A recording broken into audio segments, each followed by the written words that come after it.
코로나19가 인류에게 많은 것들을 빼앗아 갔습니다. 어떤 사람은 자신의 생명을 빼앗겼습니다. 또 어떤 사람은 가족을 잃었습니다. 이 코로나19 감염되면 격리가 되는데 가족이 다 같이 감염되면 가족이 다 흩어져 격리가 되고 하나가 죽어도 가족이 지켜줄 수 없는, 죽는지도 모르고 가족을 잃는 그런 일들도 있어 안타까워했습니다. 어떤 이는 자기가 사랑하는 사람을 잃었고 또 의료진들은 코로나와 더불어 싸우느라 휴식도 편안한 삶도 빼앗겼습니다. 코로나 때문에 직장을 빼앗긴 사람도 있고 물질을 잃은 사람도 있고 교제를 잃은 사람들도 있고 삶의 재미를 잃어버린 사람도 있습니다. 마음껏 숨 쉴 수 있는 권리도 빼앗겨 버렸습니다. 앞으로 또 코로나가 얼마나 더 많은 것들을 빼앗아 갈지는 모릅니다. 우리는 코로나가 종식되기를 열심히 기도하고 있지만 하나님의 뜻이 무엇인지 알 수 없어 코로나가 또 얼마나 더 많은 것들을 빼앗아 갈지도 모릅니다. 그렇지만 코로나가 우리에게 빼앗아 갈 수 없는 것이 있습니다. 여러분, 코로나가 우리에게 빼앗아 갈 수 없는 것이 무엇입니까? 우리가 받은 구원의 기쁨입니다. 우리가 소유한 영생의 구원입니다. 우리가 가지고 있는 천국 구원입니다. 우리는 오늘 코로나 걸려 죽어도 천국에서 눈뜰 사람입니다. 코로나가 우리의 육신을 빼앗아 갈 수는 있어도, 우리의 소유를 빼앗아 갈 수는 있어도 우리의 영원한 생명은 빼앗아 갈 수가 없습니다. 어제 어떤 목사님하고 통화를 했는데 그 목사님 그렇게 말씀하시대요. 코로나 때문에 굉장히 조심한다고, 외출도 자제하고 그렇게 지낸다고. 그러나 코로나를 그렇게 주의하지만 코로나를 무서워하지는 않는다, 아주 명언을 하시더라고요. 이게 그리스도인입니다. 우린 코로나 조심해야 됩니다. 조심해야 돼요. 기독교인들은 더 조심해야 됩니다. 왜냐하면 이 사회의 소금과 빛이니까, 산 위에 있는 동네니까. 제가 그저께 업무가 있어서 어느 관공서에 갔는데 아주 살과 살을 뒤대일 정도로 빡빡하게 간격이고 뭐고 없이 그는 뒤죽박죽이더라고요. 그래서 조금 놀라긴 했는데, 어쨌든 우리 교회는 사회의 빛과 소금으로 어디보다 주의하고 철저하게 해야 합니다. 그러나 우리는 코로나를 무서워하지 않아야 됩니다. 세상하고는 반대로 사는 겁니다. 세상 사람들은 코로나를 무서워하면서도 조심하는 게 좀 부족합니다. 그렇지만 우리는 세상 사람보다 더 조심하면서도 무서워하지는 않는 것, 이게 기독교인입니다. 우리는 왜 코로나를 무서워하지 않습니까? 어떤 사람이 그런 말을 하던데, 빼앗길 것이 많은 사람은 두려움이 많다, 빼앗길 것이 없는 사람은 두려움이 없다, 그렇게 이야기를 하대요. 그래서 왜 제가 겁이 없는지 알겠더라고요. 저는 빼앗길 게 별로 없어가지고 그래서 제가 겁이 없나 이런 생각을 좀 했는데요. 코로나 사태 벌어지니까 세계적인 경제 공황이 오면 가진 거 많은 사람들은 불안합니다. 이거 다 날아갈까 봐. 거지는 두려울 거 없습니다. 어차피 가진 거 하나도 없는데.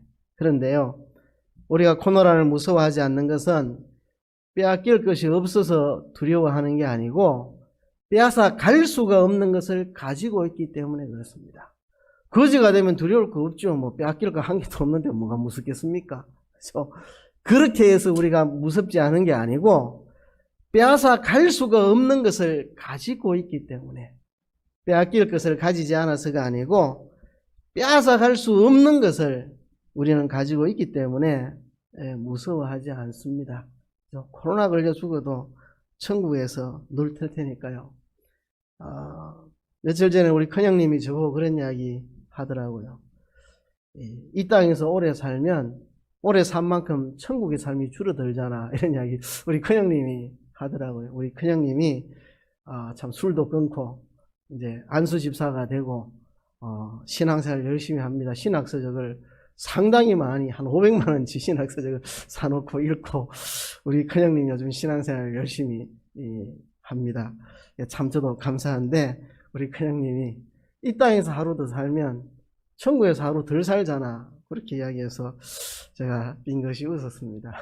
예, 좋은 이야기죠. 물론 제가 속으로만 이야기했고 우리 형님한테 말하지는 않았습니다만은 영원 더하기 이런 영원이죠. 영원에는 뭘 못해도 영원입니다. 그죠? 영원에 뭘 더 못한다고 더 커지는 게 아니죠. 이 수학을 공부해보면 무한대에다가 100을 더해두면 무한대지 더 커지지 않습니다. 그래서 이 땅에서 일찍 죽어야 천국에 오래 사는 건 아닙니다. 그죠? 일부러 일찍 죽으려고 할 필요는 없습니다. 천국은 영원히 사는 것이고 이 땅은 한 번 지나가면 다시 살지 않는 소중한 시간이니까 이 땅의 삶을 소중하게 살아야 합니다. 그러나 그 이야기도 들어볼 만은 하더라고요. 이 땅에서 하루 더 살면 천국에서 하루가 줄어들지 않느냐. 나름 생각해 볼 만한 이야기인 것 같더라고요. 그렇습니다. 우리는 이 땅의 장막집이 무너지면 하늘에 영원한 집이 있는 사람들입니다. 그래서 코로나를 주의하되 무서워하지 말자. 왜냐하면 코로나가 빼앗아갈 수 없는 것을 우리는 가지고 있기 때문입니다. 오늘 그것을 기념하는 날입니다. 코로나가 도저히 우리에게 빼앗아갈 수 없는 그것, 예수님의 십자가 대속의 공로로 인해서 우리가 받은 영원한 영생구원, 천국구원, 그 구원을 우리가 기념하는 날이 오늘입니다. 여러분, 이 성례식이 굉장히 중요합니다. 성례가요. 이 코로나 때문에 한국에 또 전 세계 많은 교회들이 대면에서 예배를 못 드리고 비대면으로 가정에서 실시간 예배 방송을 보면서 예배해야 하는 그런 일들이 생겨났습니다. 그러나 가정에서 예배를 드리고 온라인으로 헌금을 송금한다고 해서 그것이 교회가 될 수 있느냐? 그게 교회가 될 수는 없습니다. 교회가 되려면 교제가 있어야 됩니다. 성도의 교제가 없으면 그건 교회가 아니죠. 교제가 있어야 되고 성례가 있어야 됩니다. 교제가 있고 성례가 있어야만 온전한 교회가 될 수 있습니다. 지금 목회자들과 신학자들이 고민하고 논의하고 있습니다. 우리가 기도하는 대로 코로나가 종식이 빨리 된다면 문제는 없겠지만 이게 빨리 종식이 되지 않거나 더 심하게 번지거나 새로운 질병들이 또 나타나거나 해서 모여서 예배하기가 힘들어질 때, 그럴 때 우리가 어떻게 해야 하는가 대비해서 고민하는 분들이 있습니다. 집에서 설교 방송 틀어놓고 듣는다고 그게 교회가 아닙니다. 그게 교회가 아닙니다. 그건 강의 듣는 거죠. 강의 듣는 거. 교회가 되려면 필요한 요소들이 있습니다. 제가 전에도 한번 이야기한 것 같은데 제 친구들이 카카오톡에서 대화를 하는데 이 코로나가 한참 대구에 번질 때 대구에 있는 많은 교회들이 가정에서 이렇게 실시간 영상으로 예배를 드렸는데 한 친구가 그렇게 글을 올렸더라고요. 나는 이찬수 목사님 교회에 예배 드린다. 그렇게 해서 제가 뭐라 했습니다. 평소에 이찬수 목사님 좋아하면 유명한 분이니까 그분 설교 많이 듣되 주일 예배만은 본교회 예배 방송을 들어서 본교회 예배에 참석해라. 그게 바로 내가 그 교회에 소속한 소속원이라는 표시고 그렇게 할 때 그게 교회가 되는 겁니다. 그렇잖아요. 그죠? 오늘은 남산교회 왔다가 내일은 여기 대암교회 갔다가 모레는 방화진교회 갔다가 이러면 어느 교회에 소속이 되어 있는 게 아닌 거죠. 그죠? 그러니까 교회에 소속된다는 거 이걸 우리가 생각을 해야 됩니다. 우리가 개념으로서의 교회, 무형의 교회, 그리스도께서 머리시고 몸인 전 세계 하나인 한 몸인 한해된 공교회, 그거는 모든 그리스도인이 소속되어 있지만 우리가 말하는 일반적인 교회, 지교회, 로컬 처치, 지교회는 분명히 성직자가 있고 교회에 장로와 집사 이 제도가 있고 그 멤버 소속된 회원이 있고 그렇게 나가는 게 이 지교회입니다. 지교회. 그래서 아무리 방송으로 예배를 하더라도 주일 예배만큼은 자기 교회 예배에 참여를 해야 된다. 그게 내가 그 교회의 한 지체라는 표시죠. 내가 좋아하는 목사님 있으면 평상시에 얼마든지 설교 들을 수 있는, 설교 듣는 거하고 예배 드리는 거하고는 전혀 다른 개념이죠. 그래서 좋아하는 목사님이 있으면 그분 설교를 평소에 인터넷에서 많이 듣고, 주일 예배는 부득이 내가 코로나 때문에 가정에서 드려야 되는 일이 생기더라도 본교회 예배를 드리는 게, 그래야 그게 교회가 되는 겁니다. 그리고 교제가 있어야 됩니다. 교제. 그죠? 대면에서 교제 못하면 전화로라도 아니면 카카오톡이나 대화방을 만들어서라도 교제가 일어나야 됩니다. 지금은 이제 우리가 코로나가 어느 정도 잠잠해서 우리가 대면에서 교제를 할 수 있으니까 그냥 이렇게 하지만, 만일 뭐 코로나가 확산이 돼가지고 모이기가 힘들다 그러면 이제 카카오톡이나 뭘 밴드나 만들어서 그 안에서 교제를 해야 됩니다. 그래야만 그게 교회가 되는 겁니다. 그리고 빠질 수 없는 게 있습니다. 그게 바로 성례입니다. 성례.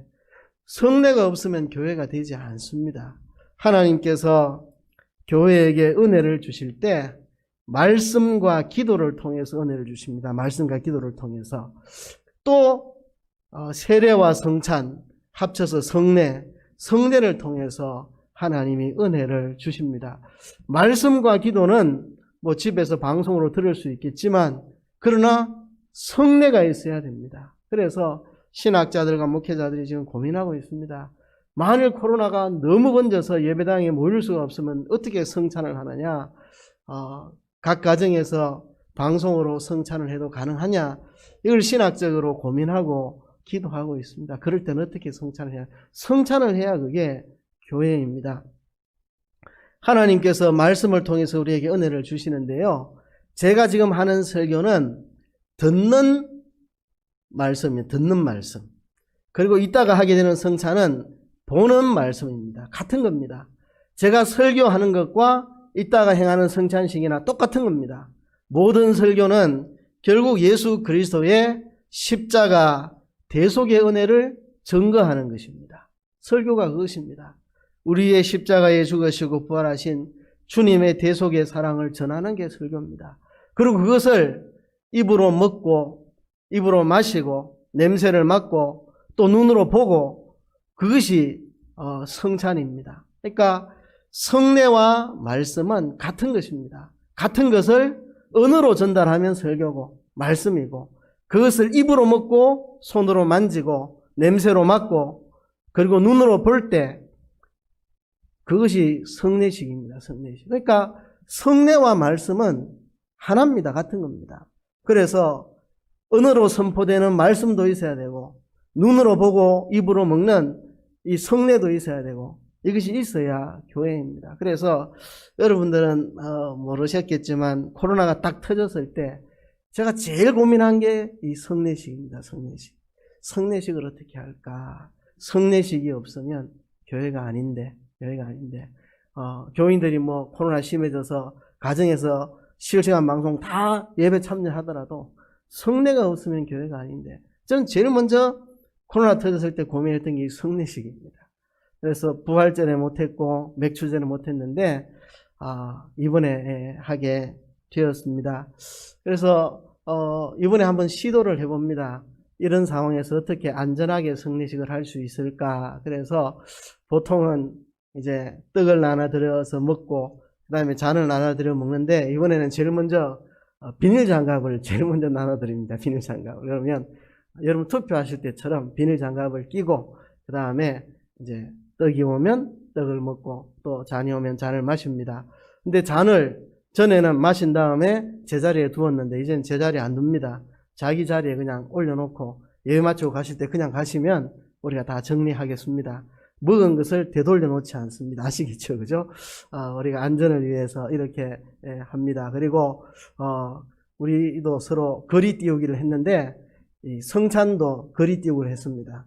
이 성찬기 총동원 해가지고 있는 거 4개 다 해가지고 성찬 잔을 띄엄띄엄 놓았습니다. 그래서 성찬 컵도 띄엄띄엄 놓고 이제 이렇게 우리가 합니다. 평상시와 다른 건 없는데 조심할 게 하나 있습니다. 제가 오늘 이제 성찬 떡을 나누고 또 잔을 나누면서 안전하게 하기 위해서 그럴 리는 없겠지만 만에 하나 천에 하나 내가 코로나에 걸렸으면 다 감염될 수 있으니까 그죠. 제가 새벽에 일어나서 목욕하고 또 떡 가를 때는 세수를 한 번 더 하고 양치를 한 번 더 하고 그리고 알코올 들어있는 가글액으로 한 번 가글까지 하고 마스크도 새 걸로 바꿔 쓰고 그렇게 손소독 비누로 씻고 손소독제 바르고 그렇게 했습니다. 안전하게 떡을 나눴습니다. 그런데 그러다 보니까 전에는 떡을 나누며 잔을 나누면서 예수님의 십자가를 생각하면서 했는데 어떻게 하면 감염 안 돼 이걸 생각하면서 제가 떡을 나누고 있더라고요. 그래서 회개하고 하나님 잘못했습니다. 아무리 감염을 방지하고 하는 게 좋지만 그렇다고 생각이 거기가 있으면 안 되겠네요. 하나님 잘못했습니다. 지금부터 주님의 십자가를 생각하면서 이 떡을 나누겠습니다 하고 그때부터 이제 정신 차리고 했습니다. 그러고 보니까 하나님께서 성도들에게 그 말을 해주라고 하나님이 나를 먼저 경험하게 하신, 성도들도 이거 받으면서 이거 감염이 안 되려면 요래 잡아야지 그 생각하지 마세요. 우리가 철저하게 준비해서 하니까 그냥 다 잊으시고 우리가 주님의 피와 살만 생각하고 참여하세요. 그 말 하게 하려고 하나님 먼저 저한테 경험하게 하신 것 같아요. 우리 성찬위원도 평소하고 약간 순서가 이렇게 다르지만 신경 쓰지 마십시오. 특별한 거 없습니다. 그냥 비닐장갑 먼저 한번 나눠드리는 것밖에는 특별한 거 아무것도 없으니까 실수해도 괜찮고 아무 문제 없으니까 중요한 것은 예수님의 피와 살을 기념하는 여기에만 초점을 두고 우리가 성찬에 참여를 해야 할 것입니다. 그러면서 제가 오늘은 본문 설교라기보다는 제목 설교를 하려고 합니다. 성찬을 거행하면서 여러분들에게 하고 싶은 이야기가 있습니다. 평상시에 우리가 많이 있을 때는 소중한 줄 모르잖아요. 이러면 그게 소중했구나 이렇게 생각하는 거잖아요. 그죠? 우리가 다 함께 모여 예배하는 게 얼마나 소중한지 이제 우리가 알았고 서로 교제한다는 게 얼마나 소중한 건지 이번에 코로나를 통해서 알았고 이 성례에 참여한다는 게 얼마나 은혜인지 이번에 깨달았으니까요. 우리가 더 성례식을 소중하게 여기는 마음으로 늘 해왔던 성찬식이지만 이번에 더 소중한 마음으로 이 성찬식에 참여하기 위해서 여러분들에게 5가지를 부탁하고 싶습니다. 첫 번째는 이것입니다. 사랑하는 우리 남산교회 성도들 한 사람 한 사람 얼굴에 기쁨이 가득하기를 저는 원합니다. 예수님의 십자가 보혈의 은혜 때문에 여러분들이 행복하기를 저는 원합니다. 구원의 감격으로 충만해 있는 성도들 되시기를 바랍니다. 제가 여러분들에게 제일 바라는 게 뭔지 아십니까? 물론 여러분들이 예배 안 빠지면 저는 좋겠고 또 여러분들이 교회에 많은 봉사를 하시면 좋겠고 또 여러분들이 헌금도 많이 하시면 저는 좋겠습니다. 돈 때문이 아니라 헌금은 우리의 믿음의 표니까. 그러나 제가 여러분들이 예배 안 빠지기를 바라는 것보다 또 열심히 봉사하기를 바라는 것보다 열심히 헌신하고 헌금하기를 바라는 것보다 진짜 여러분들에게 바라는 게 있습니다.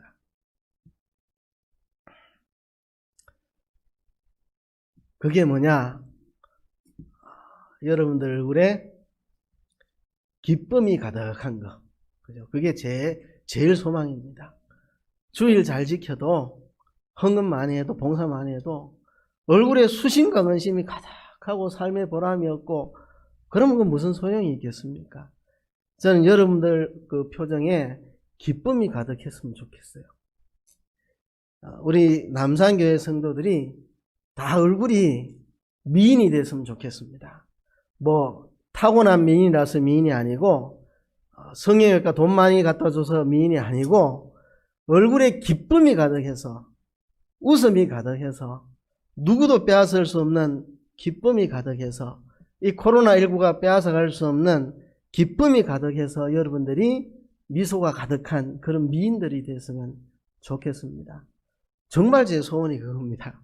그래서 이 코로나 시대에도 누구도 빼앗아갈 수 없는 천국 구원 때문에 오늘 죽어도 천국 가는 이 사실 때문에 여러분들이 기뻤으면 좋겠습니다. 저는 우리 남산교회 성도들이 다 부자가 됐으면 좋겠습니다. 세상에서 남들에게 구워주고 나눠줄 수 있으면 그럼 다 부자였으면 좋겠습니다. 그러나 부자가 안 돼도 가난해도 얼굴에 기쁨만 있으면 좋겠습니다. 그죠? 부자가 됐으면 좋겠는 건 그냥 희망사항이고 안 돼도 그만인 거고 정말 필수적인 거 이거는 빼앗길 수 없는 진짜 이거는 우리 모든 성도들이 가지고 있으면 좋겠다. 이게 얼굴의 기쁨입니다. 예수 믿고 기쁜 거, 예수 믿고 좋은 거, 행복한 거. 우리 옛날에 그런 이야기 많이 들었잖아요. 고 김영복 목사님 그 제자들은 머리 빡빡 깎고 고무신 신고 리아카 끌어도 얼굴에 기쁨이 가득하고 어깨가 탁 벌어져갖고 내가 예수 믿는 사람이다 막 이런 자신감 있게 살았다고. 그죠? 머리 빡빡 깎고 고무신 신고 리아카를 끌어도 누구도 빼앗을 수 없는 기쁨으로 막 자신감으로 충만했었다. 다 옛날에 우리 들었던 그런 이야기들입니다. 우리 안에 그런 기쁨이 있으면 좋겠습니다.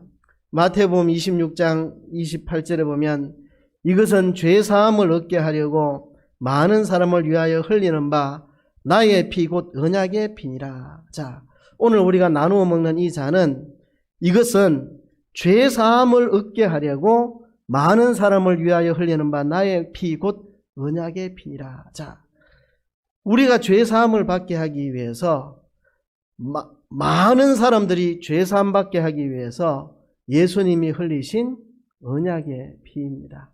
이 피로 우리가 죄사함 받았습니다.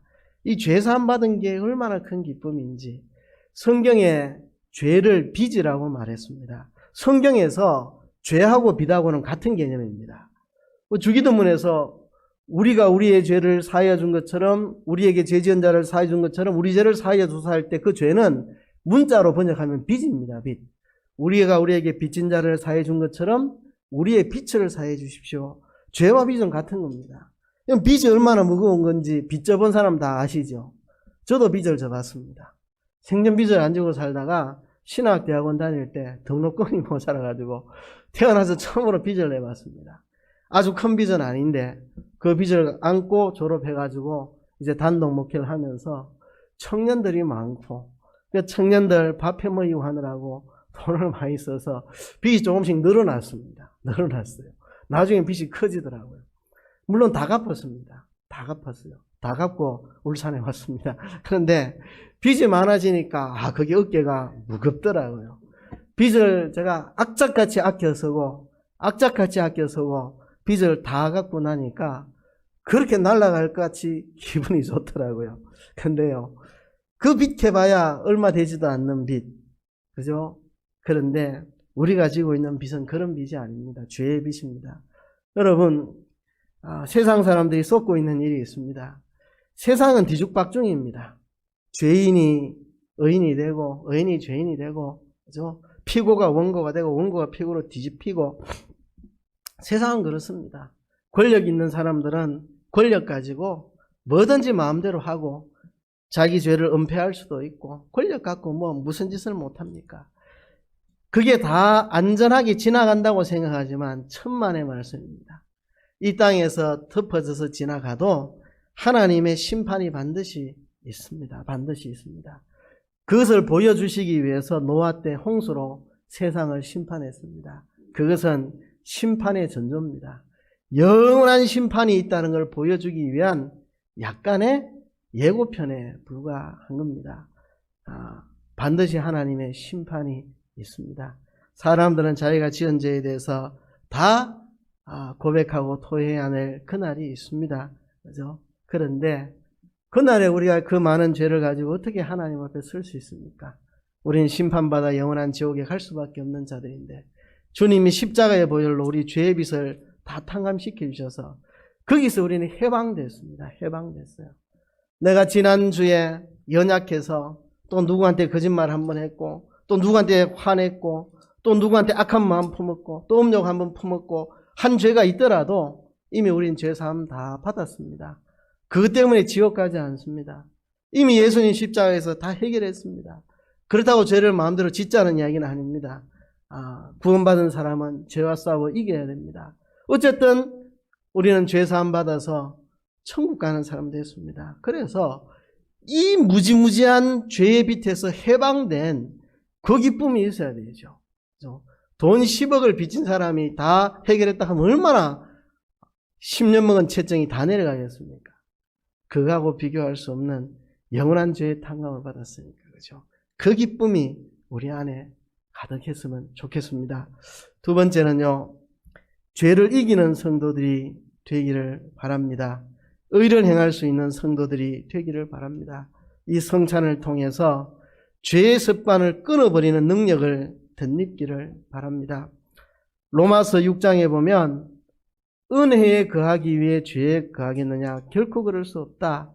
그리스도와 함께 죽은 자가 어찌 그리스도와 함께 죄에 대해서 죽은 자가 어찌 다시 죄를 지으며 살겠느냐? 그럴 수 없다.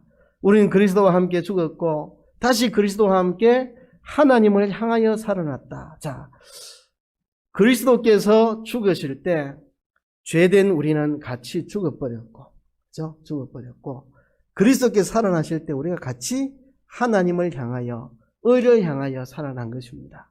여러분, 박스를 물에 집어넣을 때 그 속에다가 공을 넣어가지고 집어넣으면 공도 같이 물에 빠지는 거 아닙니까? 그죠? 그리스도가 죽으실 때 우리의 옛사람도 같이 죽었습니다. 그리스도가 살아나실 때 우리도 새 사람으로 같이 살아나서 이제는 하나님을 향하여 살도록 지음을 받았습니다. 그러므로 이제 이 성찬에 참여할 때 옛사람 나는 십자가에 죽었다. 그리고 내가 그리스도와 함께 새 사람으로 다시 살아났다. 그래서 이제는 죄와 더불어 이기는 죄의 습관을 끊어버릴 수 있는 능력을 받는 성찬이 되기를 바랍니다. 세 번째로는요, 우리는 하나의 떡을 나누어 먹습니다. 하나의 떡, 하나의 잔을 나누어 마십니다. 우리 모두 그리스도의 한 몸과 한 피에 참여하는 자들입니다. 이 성찬식은 우리가 그리스도의 한 몸이라는 것을 확인하는 것입니다. 이 성찬의 의미는 수직적인 의미와 수평적인 의미가 있습니다. 수직적으로는 그리스도께서 내 죄를 사해 주셔서 내가 하나님 앞에 죄 용서함 받았다. 이게 수직적인 의미고, 수평적인 의미는 우리 모두가 다 예수님의 피와 살로 하나로 그리스도의 한 몸으로 엮어졌다는 것을 표하는 것입니다. 표하는 것입니다.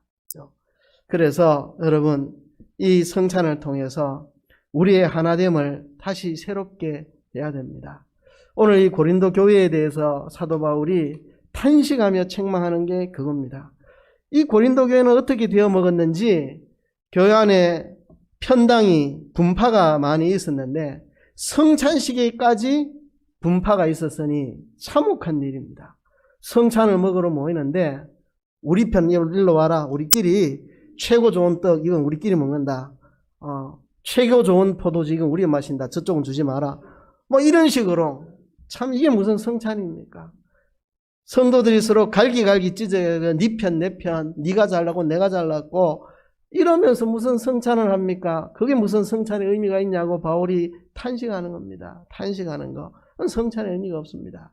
지금 우리는 작은 떡과 작은 포도잔으로 예수님의 피와 살을 기념하는 일만 하지만 초대교회 당시의 성찬은 식사였습니다. 식사.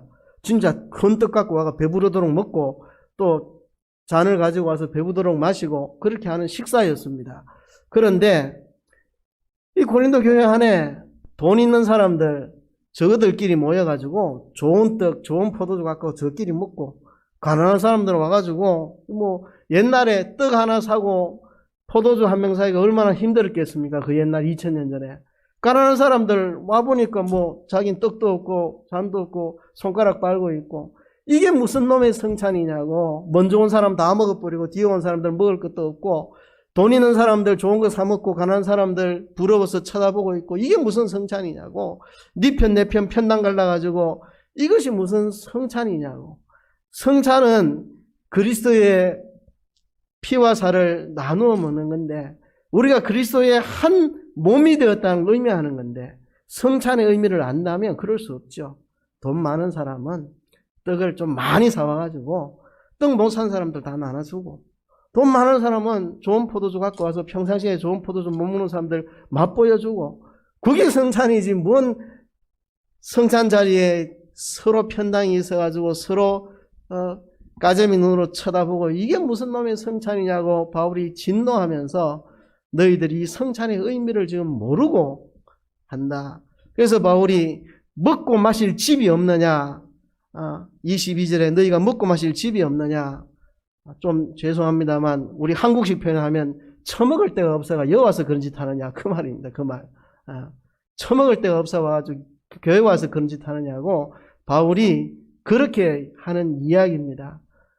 성찬은 우리가 다 하나님, 무식한 사람, 유식한 사람, 잘난 사람, 못난 사람, 그동안에 무슨 일이 있어서 멱살 한번 잡고 싸운 사람, 그날 다 화해하는 날, 그날 다 화해하는 날. 그죠? 사람이 연약하니까 뭐 때로는 소리도 지르고 뭐 할 수 있죠. 연약하니까 뭐. 그게 다 화해하는 날. 그죠? 그저께 부부싸움 대판해가지고 오늘 아침까지 말 안 하고 온 사람도 여기서 다 화해하는 것이죠. 그리스도의 몸 앞에서 어떻게 부부간에 서로 째려보면서 성찬을 받는단 말입니까? 우리가 그리스도의 다 한 몸인 것을, 우리가 다 한 몸인 것을 확인하는 자리에서 서로 째려보면서 니하고 말하는, 이렇게 어떻게 할 수 있겠습니까? 그래서 여러분, 우리가 그리스도의 한 몸에 참여하기 때문에 이 성찬을 통해서 우리의 하나됨을 재확인해야 합니다. 네 번째는요, 예수님의 피와 살을 양식으로 먹고 살아갑시다. 요한복음 6장에 보면 예수님 그렇게 말씀을 하셨습니다. 예수께서 이르시되 내가 진실로 진실로 너희에게 이르노니 인자의 살을 먹지 아니하고 인자의 피를 마시지 아니하면 너희 속에 생명이 없느니라. 내 살을 먹고 내 피를 마시는 자는 영생을 가졌고 마지막 날에 내가 그를 다시 살리리니 내 살은 참된 양식이요 내 피는 참된 음료로다. 여러분, 성찬식은 여기서 끝나는 게 아닙니다. 이제 다음 성찬 때까지 우리는 삶 속에서 예수님의 피와 살을 날마다 먹고 사는 겁니다. 예수님의 십자가 대속의 사랑을 생각하는 게 먹는 겁니다. 생각하는 게. 그죠? 먹으면 힘이 나죠. 먹으면 힘이 나. 우리 예수님의 십자가의 대속을 생각하면 힘이 납니다. 힘이 나요. 그죠? 예수님의 십자가의 사랑을 생각하면 힘이 나죠. 그죠?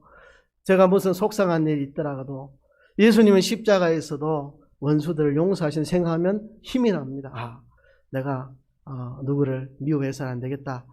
사랑해야지. 그죠? 예수님은 가룟 유다 보고도 그죠? 친구여 내 할 일을 하라 이런 말씀하셨는데, 예수님 십자가를 생각하면 힘이 납니다.